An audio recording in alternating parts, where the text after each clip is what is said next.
Happy Tuesday, ladies and gentlemen. Let me just tell you this from the onset. Our guest today is wildfire. Like, she just lit up the stage the moment she sat on that couch. Thogori Karago, you are a woman and a half.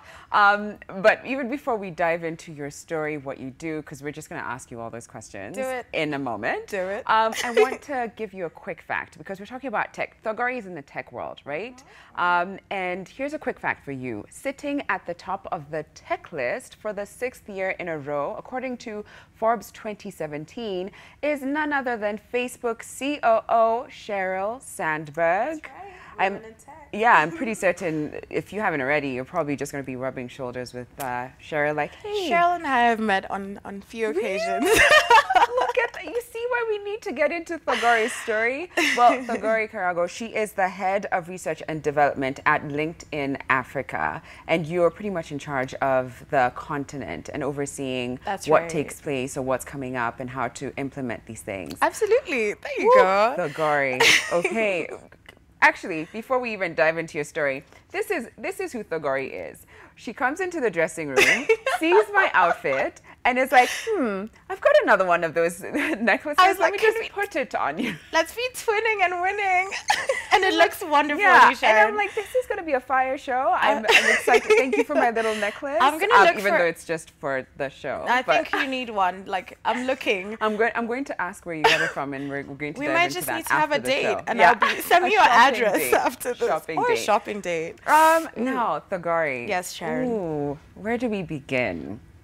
Let's start from at the very beginning. The very beginning, which is like where was I born? Where were you born? I was like, how far do you want to go? We want to start from the beginning because we want to unpack how you made it at such a young age to be head of research and development. The way I feel old. You know? Okay. Yeah. So I was born in Nairobi, okay. Specifically Nairobi Hospital. If you want to know the time, it was a Thursday. It was 4:30. That's how you make it. I was born in Nairobi, and I grew up actually outside of Nairobi in Ruiru. Do you know Ruiru? Of course. So we grew up on a farm, on a coffee farm on like the outskirts of Ruiru. So it's like 13 kilometers outside of Ruiru. We would drive into Nairobi every day for school. So I don't know how mom did it. I have 2 younger sisters, and my cousins also lived close by. So we were about 12 kids on the farm. And then at 5 a.m., like 5:30, we'd all be bundled up into the car, like half asleep. Yeah. I don't know, honestly, shout out mom. Yeah. Because they would wake us up, make sure our homework is done before we sleep. Okay. I went to Kianda school from standard 1 through to standard 8? 8. That's and then also Form 1 to Form 4. Okay. So I guess throughout high school and primary school. Okay. And so the parents would bundle us up and we would drive on Thika Road. Back when Thika Road was Thika Road, not what it is now. Not the super highway. Okay. And so we'd get to school and mom would pack breakfast.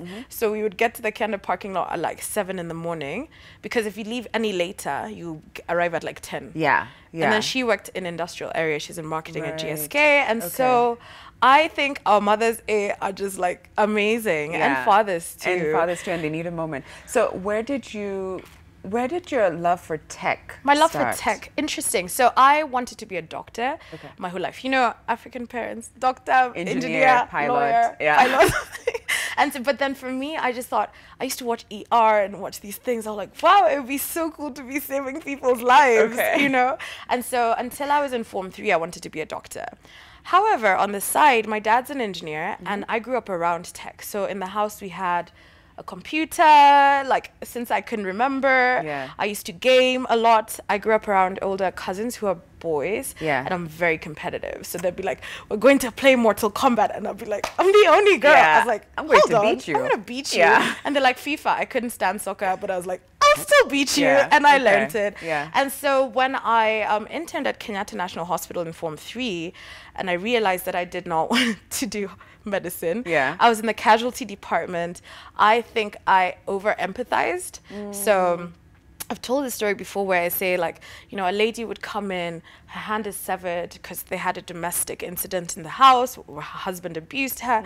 And instead of me being like, you know, the nurse is like, pass the normal saline from, and I'm like, Auntie, he did what? And then you know? Yeah. And so for me, I just found myself to be completely emotionally wrecked every day at work. Okay. And I was like, no, I can't do this for the rest of my life. And I like that you touched on the internship being a pivotal moment for you, because it then showed this is actually not where I want to go. Exactly. So then at which point did you start to think, tech? I was lost, honestly, because I had done 2 internships before that at Nairobi Women's Hospital and Nairobi Hospital. I was really committed to this. Yeah. And my parents were like, okay, you're sure you really still want to do medicine? Okay, do KNH. Yeah. And then after that, we can sign up. But then I sort of finished the summer and I was like, I don't know what I'm gonna do. Like my dream is shattered. Yeah. And then my dad took me to Sarah Center to a career fair, and I saw this university, and it was like University of Creative Technology.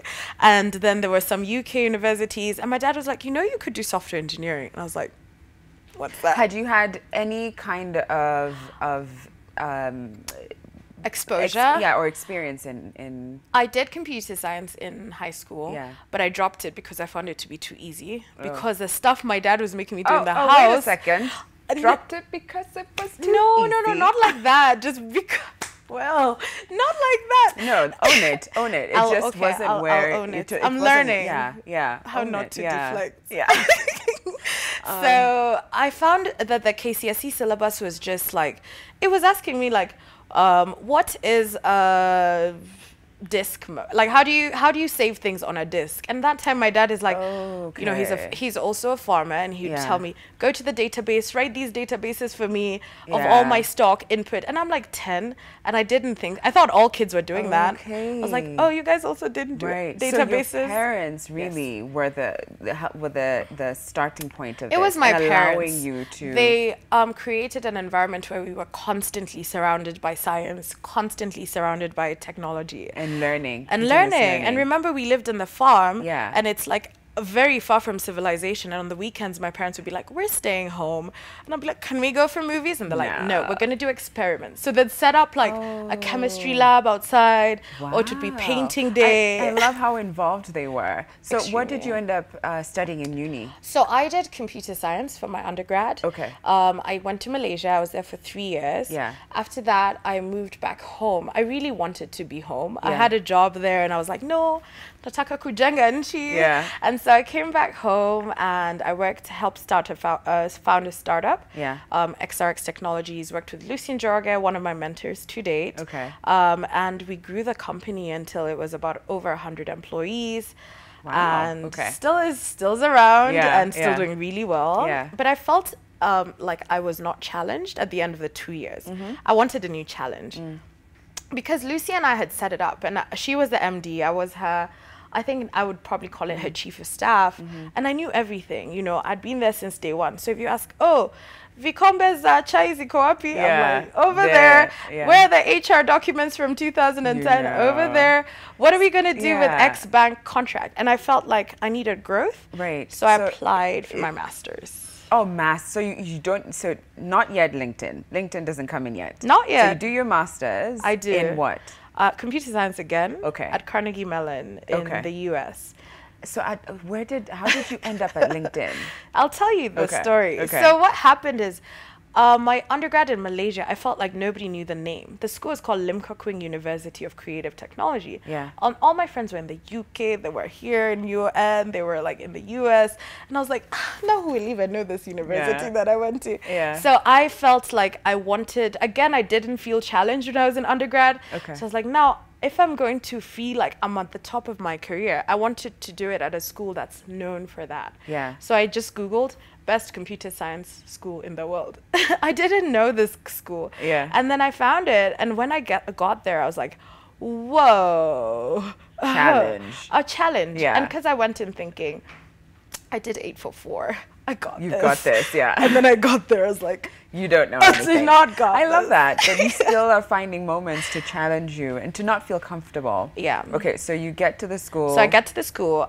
It was incredible, first of all. Yeah. Smartest kids in the world, mostly Asians, mostly men. Okay. So I would give you the stats, probably like there were maybe 5% black people, probably like maybe 12 to 15% women in these programs. Right. And so I get in there. So you were a proper minority in that setup. Yeah. Yeah. Okay. Yeah. So and And so then LinkedIn, how LinkedIn came in is that I did an internship in Wall Street thinking I wanted to be at the intersection of finance and tech. Because M-Pesa was happening and I was like, that would be cool. But I was also doing a fellowship at Google, and just the cultural contrast between those two institutions. I really want to understand, like, how do you get into a company like Google? I see. Okay, so what happens at some of these schools in the US is that the companies will come to the schools. So something to remember is that it's really difficult to hire software engineers. It's really difficult to find competent software engineers in Kenya, in Lagos, in Silicon Valley. So it's a skill that it's in demand. And so because CMU and Berkeley and some of these schools where they hire you know, the best software engineers in the world, really, they are competing. So Google is competing with LinkedIn, is competing with Facebook. And they're coming to Stanford, they're coming to Harvard, they're coming to CMU, they're going to Cornell, and they're saying, hi, I'm Google. Do you want to work for me? And so for me, it was like, wait, what? Like, you want me? So now at which point does LinkedIn come in? So LinkedIn, after Wall Street, I go back and I realize I do not want to live or work in Wall Street. And I want to work at either of two companies, Google or LinkedIn. For me, it's always about the mission. What's the mission of the company? And so for Google, I would have moved to Dublin and worked on the Google Maps team, mapping Africa. So I was like, cool, we can get around fast then, which is dope, you know? And then for LinkedIn, our vision is to create economic empowerment for every member of the global workforce. Economic empowerment for every member of the global workforce. And so for me, it was like, wow, we have, you know, 3 billion people around the world who are working, and we can help them find jobs, pay their bills, feed their families. And I was called by the vision. Wow. And what was your role when you first started out? I started out as an associate product manager, which is the most entry-level role in product management. And what product management is, we are the people who, similar on a show, you have a producer, we are the producers of software. So we bring together all the different entities and elements to make your apps happen. So how does Instagram happen? There's a product manager who has a team of software engineers, who has designers, who has, you know, a host of people. And so I arrive at LinkedIn and they're like, oh, you're going to be an APM. I'm like, cool. Cool. I wanted that role because I wanted to be, you know, influencing the design and the strategy in addition to the software engineering. But then what surprised me is I get there and they tell me, oh, we're going to hand you a business that's about a $50 million business and you're going to run it. And also you build the app and the product. And I was like, is that normal for them to just hand over this kind of responsibility? It's not. I would say LinkedIn is a special place. You come in like, and you're given real responsibility. And it forces you to grow. So you start as an APM. Correct. And now you are the head of research and development. How many years did that take? I've been at LinkedIn for 4 years.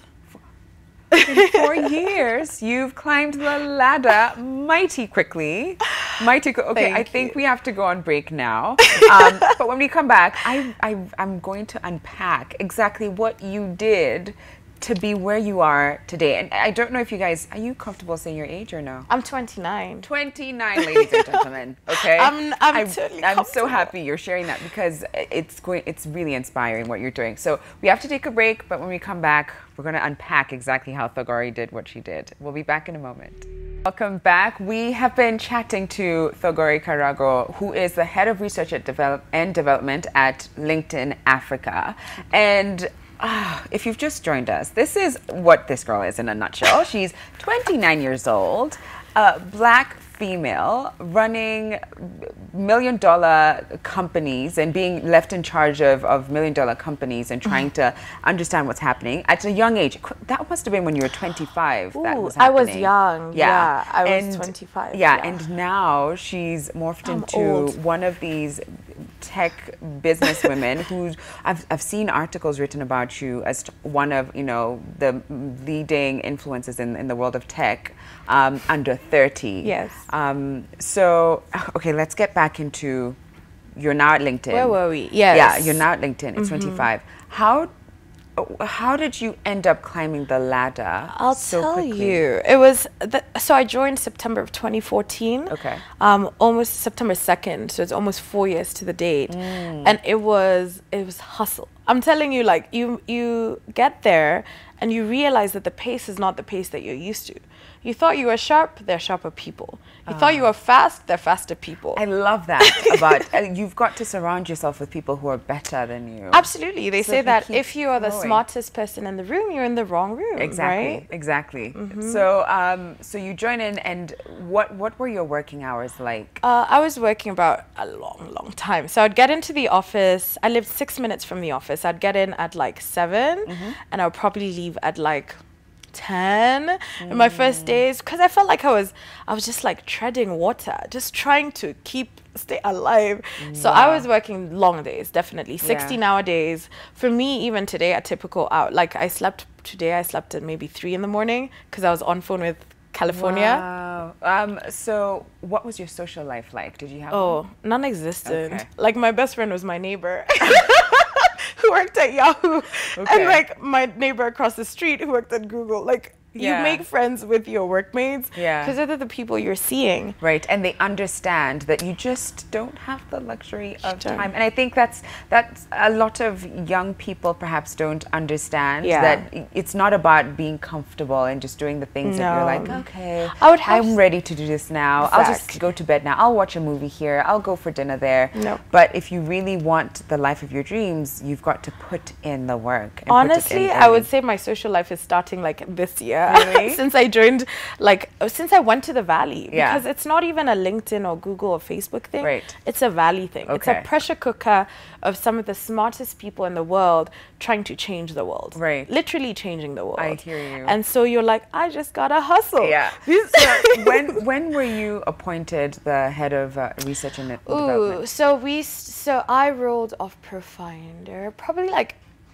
January of this year, December of last year. Yeah. So I was leading a different product. So there are 3 products I've done. The first was the Job Seeker subscription, which was a business. By the time I rolled off of that, it was a $300+ million business.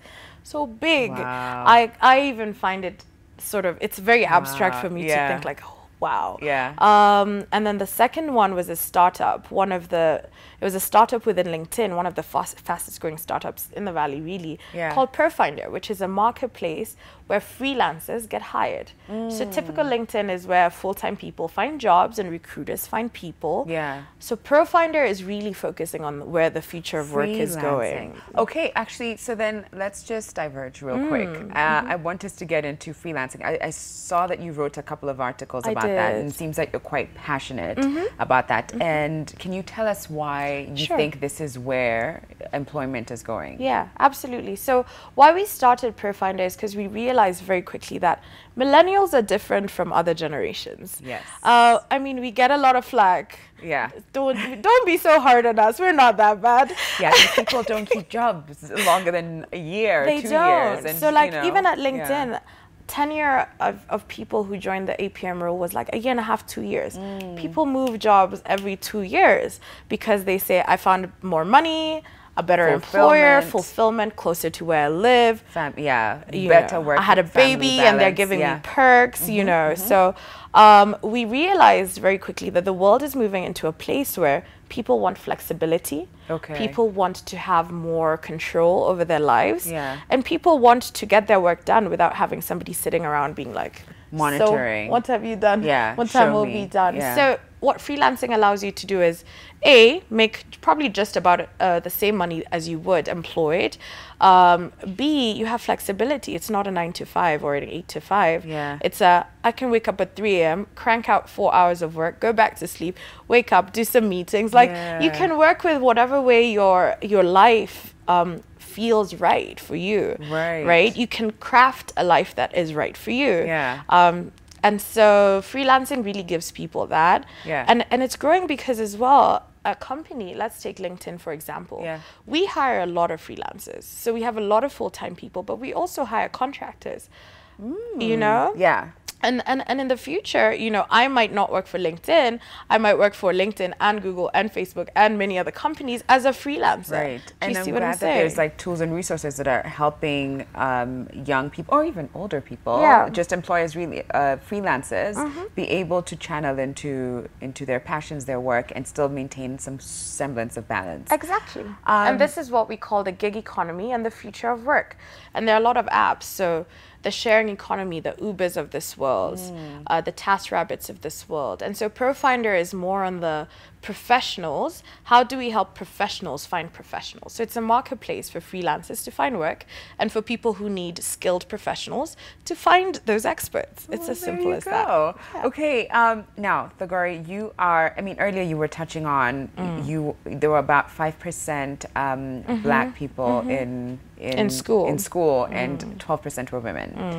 And I believe the tech world is pretty much the same. I don't know what the statistics are. It's worse. Yeah, but there's even fewer. I think it's 1% Black people in the Valley. Wow. Like once you, so we call it, there's a pipeline. Right. And you can think at the top, when you're in kindergarten, you're about 50-50. But as you keep going in some professions, it just keeps slimming and narrowing down. And in tech, it's pretty bad. Right. Where it's about 1% Black people. I think people of color is maybe like 5%. Wow. And then women in technical roles, I think most companies have it at about 15% is really good. Yeah. Which is really bad. Wow. I hear you. So diversity and inclusion is one of the biggest issues and themes right now for our industry and for the Valley. Right. And every company is hiring a head of diversity and inclusion. Every company is trying to figure out how do we hire and retain people of color, women, LGBT plus, and so on. So how has, you know, the fact that you are a woman and a Black woman and an African woman specifically, how has it impacted your role? And in a minute, I even want to dissect what exactly you do now. But how has that impacted your I mean, work, it impacts your life, definitely, because I only realized it after the fact, because I was so busy working that I didn't realize that, wait a minute, I don't see people that look like me, like when I'm walking from my house to catch the train to go to work. I realized, like, now in San Francisco, where I live, I can go a week without seeing a Black person.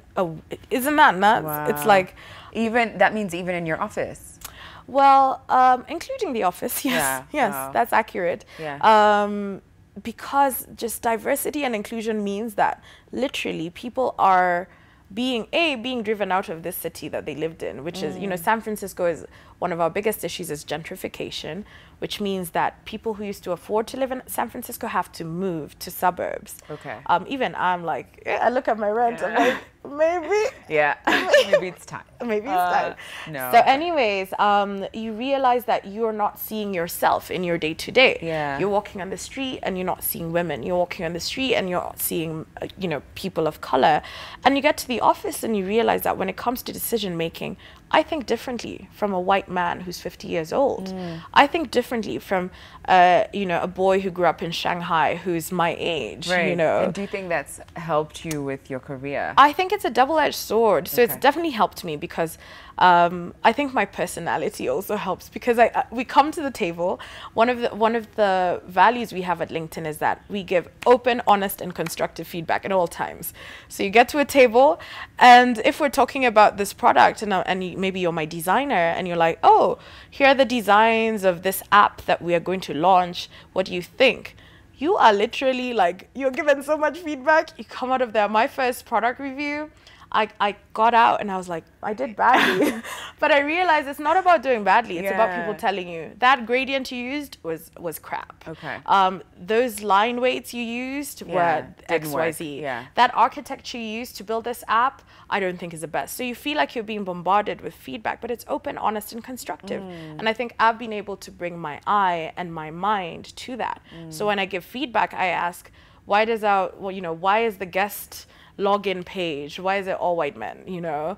Question. Right. Or when we launched this feature, we launched it in South America and China, why haven't we yet launched it in Nigeria and in South Africa? So I bring that angle, which is remember that there are people out there that don't look like the people in the valley. So let's think about them. Oh, I love that. So what exactly do you do? You're head of research and development at Linkedln Africa. So what research and development means, it's a few teams. So it's software engineering, it's product management, it's user design, user experience design, and user experience research.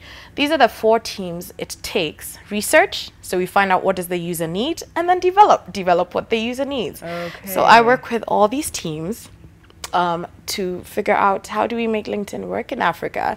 The same way it works in the valley. It needs to be as fast as the valley. It needs to be as relevant. When I'm looking at content, because we have a lot of content in the feed, that content needs to be applicable to me in Nairobi. I don't want to see content about people in like Massachusetts. You know?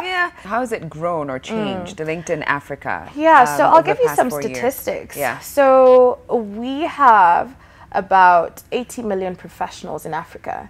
So these are like total number of professionals, the total addressable market. LinkedIn has about 27 million of these professionals already on the platform, which is as high penetration as we have in some markets like India and Asia and some of those, which is great. And it means that we've done quite a lot in terms of getting traction, getting people to join the platform. I think the question is, how do you get people as engaged as they are in the US market, which was our first market?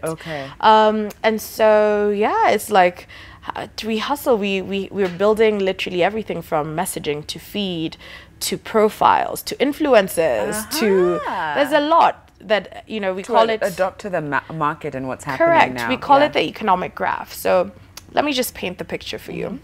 If you had all the professionals in Africa on the platform, if you had a digital representation of all the skills that those professionals had, and then if you had a digital representation of all the educational institutions it takes to get those skills, those are 3 pillars. The 4th pillar is if you had a digital encapsulation of the knowledge that those professionals have, so we have long form articles, and then if you had a digital representation of all the companies in Africa, and then finally a digital representation of all the jobs at those companies that need those skills from those people. So those are the 6 pillars of what we call the economic graph. So we're trying to replicate the economy, but digitally in a way that allows for free flow of information, so that if you're the best, lifestyle blogger and lifestyle expert in Africa, you will be found on the platform quite easily. Because everything is all and then if you're the best lifestyle blogger in the world, it doesn't matter if you're here or you're in LA or you're in, Tokyo. You will be found on the platform by the person that needs to find you. Oh, nice. Okay. Well, that's a lot, and there's more to get into. We still have a few more minutes to get into your brain. But for now, we have to take a quick break. We will be back in just a few. Welcome back. I have the bubbly and lively and incredibly intelligent Thogori on my seat today, Sharon, you're across too from me. And I've basically just asked you 1,000,001 questions in like just rapid a short, fire. like 20 minutes. I'm like, come on, because I really just want to unpack how you got to where you are today. Now, you do other things outside of just being fabulously head of research and development in LinkedIn Africa. Outside of your 9 to 5, you do a couple other things. I do. Tell me about that. So let's start with extracurricular activities. And then there's the portfolio of like startups and other side work. That's what I even want to get into. Every African has a side hustle. Everybody. I imagine I thought it's in the world, but I know almost every Kenyan I know has a side hustle. You've got to keep the bills being paid and money keep flowing. This life isn't cheap. So actually, I want to dive into like the startups. And maybe even a little the other things that you were going to talk about. Absolutely. So I'll break it out in 2 buckets. One is a startup. So I have 2 startups that I do on the side. They're side projects One is a startup we have with a team called Sway in Silicon Valley. We're a team of engineers that have come together with a goal of solving the issue that we have, which is when people come online and they talk to each other, it very quickly devolves, YouTube comment section, into like hatred and spite, and then you lose the content completely. And so the idea is to have an API that supports two different parties. It could be two different entities that have opposing ideas coming together to have a cogent discussion without devolving into like arguments, name calling, just all of the bad stuff, right? And so the idea is, you know, we've been working on that for about 1.5 years. We have some interested investors, we have some interested companies, and so we're just working on it. It's a passion project. So we'll see where it goes. It's really exciting. I like that because in this day and age, you can just put out something very innocent, but you look at the comments and it's just you're like hatred and everywhere. It's on terrible. all the platforms. Yeah, on all platforms. You're right, and you're just like, I just put up a picture of an apple. I'm telling you. I'm telling you. And what else do you have? And so the second one is it's my fun one. So I call it Shuri TV. It's my Instagram and media sort of platform where I use to communicate with young girls. I post my life. So a lot of people ask me like, what do you do on a day to day? What is a day in the life of? So I go around just sort of like shooting my life. So I travel a lot. This year, I think I've only slept in my house like 5 days. So as I'm traveling, I usually just like take a quick minute to vlog. I don't even want to call it vlogging because it's just like, hi guys, I'm jet lagged in Amsterdam. You know, so for me, the idea is to break the preconceived notions of what an engineer looks like, what an engineer should behave like. I've had situations where I'm in a meeting and I'm the decision maker and people, you know, my name you can't really tell, and people go, will Thogori be joining us? And I'm sitting there and my whole team is sitting there. We're like in a 50-person meeting and they're like, Thogori is in the building. She's there. She's, you know, and so people don't think that an engineer who leads a team can be 5'2" African girl with like dreadlocks, blonde, which are only 2 months old. I stitch up my hair a lot, and so people. In fact, that's another thing. When you're black in the valley, I like have my fro and I straighten my hair, and I'm asked, "Did you cut your hair? Do you get a haircut?" You get all these questions. So the idea is to represent myself in my most authentic self. You know, on my blogs. I've blogged for 10 years. Right. And so it's just, but I'm not like a serious blogger. I use that word with a pinch of salt. I still like the fact that you are sharing because I know you also speak to young girls. And you go to schools and it sort of just give them insight into what it's like being a woman in the tech world. Yes. And like earlier I was actually telling you, I guess I had that idea of what a woman in tech would look like, which is you do not talk, you do not laugh, smile, you do not have any sense of humor, and it's just like serious. And here you are, this bubbly personality. How important is it for you to try and deconstruct the idea of what someone in tech should look like? It's probably the most important job I have every day. It is, because for me, the battle is only won when there are 50-50 girls in tech. So, you know, you have a daughter. I would want her to wake up one day at age 5 and be like, I can be literally anything in the world. True. You know, I could be a doctor, I could be an engineer, I could be an astronaut. I want little girls to believe and to know that the world really is their oyster. And I think little boys are usually, you know, socially, not just parents, socially, we raise little boys to know that they can do anything. You can literally be a superhero. You could be Tony Stark if you wanted to. And then little girls, we call it the pink aisle problem, where you go to the stores and it's like, I love dolls, don't get me wrong, but I also love playing with like toy cars. Can I have like a pink Jeep too to play with? And so one of my goals in life is to ensure that we get to equal representation of women and men. And so one of my dissertations in Carnegie Mellon was about how do we get more women in tech? How do we get girls coding? How do we get girls believing in themselves? Because one of the biggest issues is that they drop out because of lack of confidence. You get to school, you see boys, it only affirms that, oh, this thing is not for me. It's not for me. It's not my field. So girls out there, you can literally do anything. I love that. I love that. Now, I want to touch on the process of the professional, because I know that there are some people watching right now who are looking for a job, because unemployment is rampant.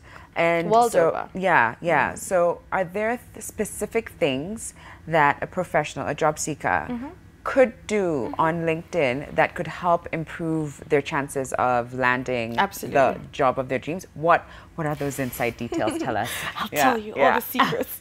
So have a LinkedIn profile. Okay. There are a lot of people who I meet in the streets of Nairobi or Lagos or Hong Kong who come to me and ask me this question, and they're like, I'll send you my CV on email. And I'm like, you actually don't need to. Yeah. Because your profile is as good as your resume and then some. And so have a profile, have a complete profile. We have something called a profile completion meter. Okay. And on this, it tells you are like 80% there. It like encourages you, nudges you to have a picture.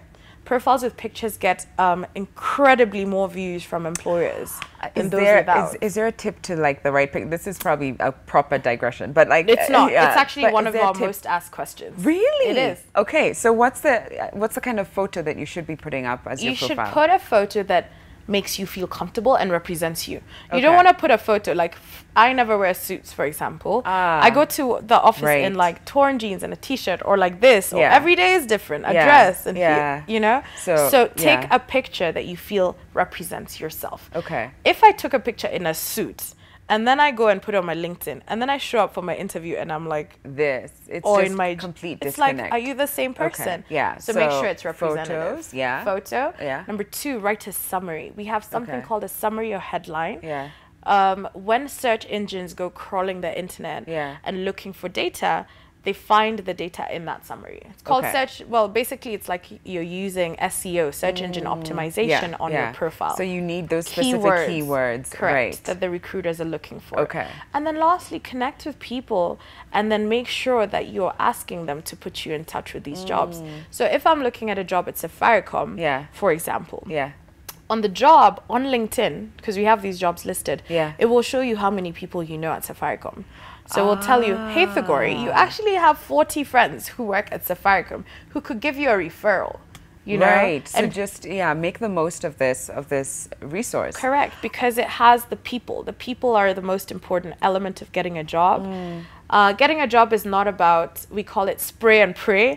It's not about applying to 1,000 and then like being on your knees every day. Spray and pray does not work. But effectively and strategically using your connections to figure out, is this the right job for me? Remember, you're not desperate. Right. They are also looking for a right fit. You should be evaluating the company. And actually, that was also my question. I wanted to find out now, as the company, the recruiter, how do you? What are some of the things that you then should be looking out for? As or a is there? recruiter? Are there any tips for people maybe who are hiring, and maybe even they're looking for freelancers? Like the other day, I was looking for web designers, and I didn't think of LinkedIn. I don't know why I didn't stop and think, let me go see what LinkedIn has to offer. So are there tips on how to search for the perfect person? I would say on LinkedIn you can search literally anything, any keyword. So if you type web designer, it will bring you a stack rank of web designers. Bringing you web designers that you have mutual connections. And it will show you, hey Sharon,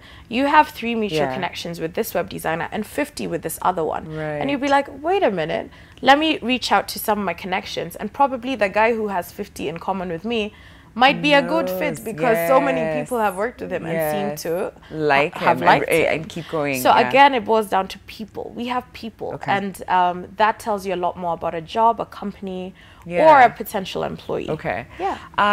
Where do you see Thogori in 5 years? Where do I see Thogori in 5 years? Wow. I had not expected that question, which I should have. 5 years would be what? We're in 2018, so like 2023. I would be like 34. There are people watching who are like, girl, you are like nothing, like you're still a baby. That's you're what my still grandma a tells baby. me. That's what my grandma and you're like tells 34, I'm I've like lived 34. a life. I'd be retired.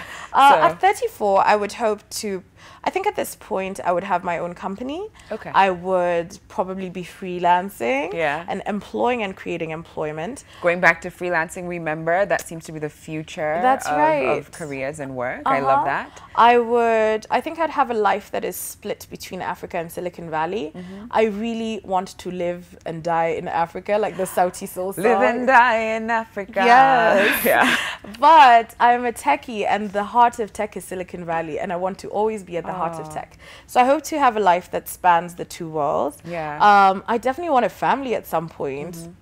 Definitely is a strong word. I'm like, I need to figure out my laundry. Yeah, okay.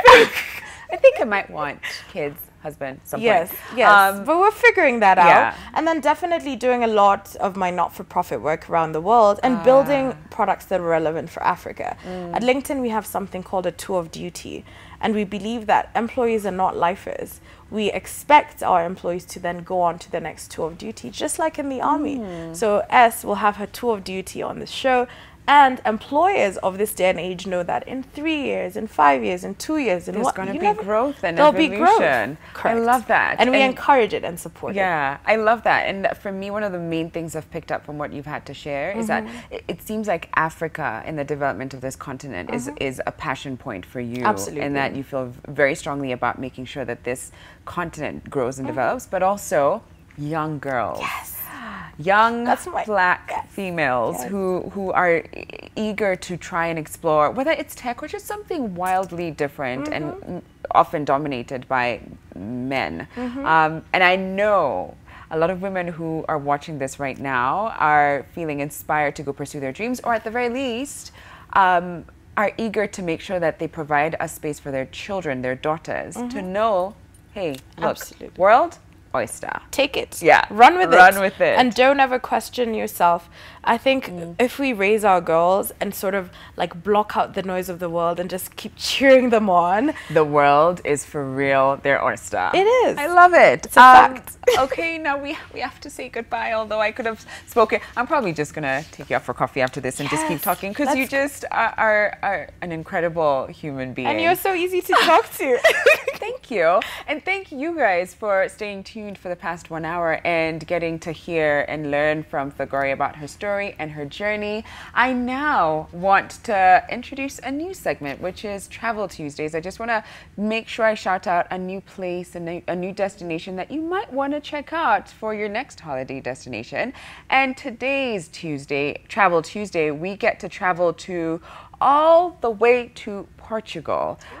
Just a quick tip though, adding salt on a dish in Portugal means that you don't quite like the food. So if you want to do it, you better make sure no one's looking, because otherwise it might just offend the chef or the one who prepared the meal for you. Well, Lisbon, here we come. Yeah, and enjoy. Yeah, actually that could be a potential date. Yes.